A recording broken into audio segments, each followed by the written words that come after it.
As stated in the Finance Minister's budget speech, it is necessary to provide some more assistance to our export industry on a discriminating and selective basis in order to mitigate the disadvantages under which it operates in the foreign market and to help it achieve its full competitive position. The tax credit certificates to be issued with reference to the value of exports will, I expect, provide an impetus for increasing our export potential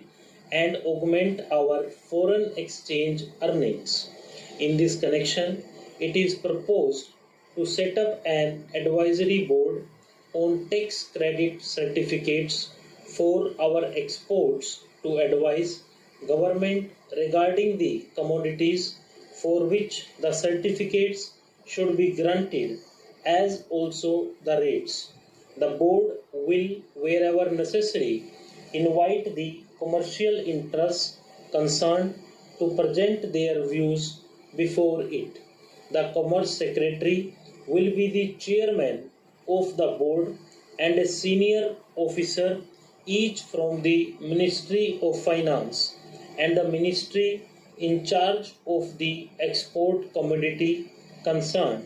will be members. The recommendations of the board will enable the government to take informed decisions with regard to the grant of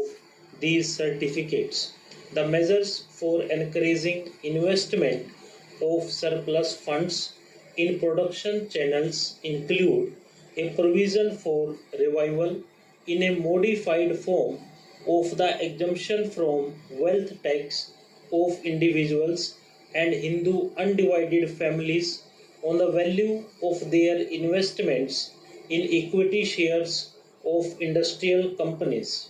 This exemption will be available to individuals and Hindu undivided families on the value of any equity shares held by them in an industrial company where such shares form part of the initial issue of equity share capital made by the company after the 31st March 1980 and will extend over a period of 5 successive assessment years commencing with the assessment year next following the date on which the company commences the operations for which it has been established. Madam, the bill contains a scheme for voluntary disclosure of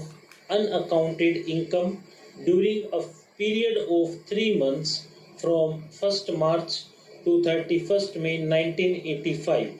Tax is payable on the amount declared at the ad hoc rate of 60% with a rebate of 5% of the tax where the declaration has been made and the tax has been paid not later than the 31st March 1985, where the declarant is unable to pay the tax on the amount declared immediately, he has the option to pay it within a period of 6 months from the date of declaration, provided he furnishes adequate security in the form of a guarantee from a scheduled bank. Stop.